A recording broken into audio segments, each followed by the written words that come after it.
قلبي دوما يغمرني من فيض ضياء آيات الموت. ডিভাইসের যে অ্যাডিকশন এটা মহামারী আকার ধারণ করতেছে। ছোটবেলা থেকে এগুলো দিয়ে তারা ইউজ টু হয়ে যায় এবং ফলে তাদের ব্রেনের যে শেপিংটা সেটা চেঞ্জ হয়ে যায়।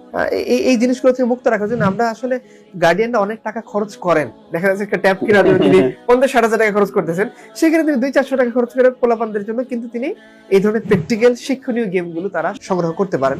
বাংলাদেশের প্রেক্ষাপটে বলতে হবে জাকির ভাই, আমি এক সময় আমার বাচ্চাদের জন্য অনেক খুঁজছি এরকম, কিন্তু আমার মনে হয় না যে এরকম আমি আমিও দেখিনি, এরকম বিদেশে অনেকগুলো আছে। তো চমৎকার কাজ এনেছে। আমি সাজেস্ট করবো যারা ডিভাইস কেনার চিন্তা করতেছেন সন্তানকে মানে তার একাকিত্ব, তার খেলার সঙ্গী বানানোর জন্য, আমি খুব রিকোয়েস্ট করবো যে আপনারা ডিভাইসকে খেলার সঙ্গী না বানিয়ে খেলার ছলে শিক্ষাটাকে সন্তানের সঙ্গী বানান।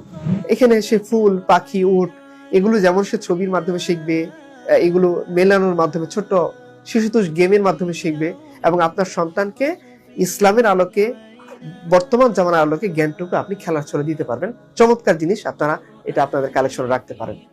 قلبي دوما يغمرني من فيض ضياء آيات المولى تدفعني نحو العليا.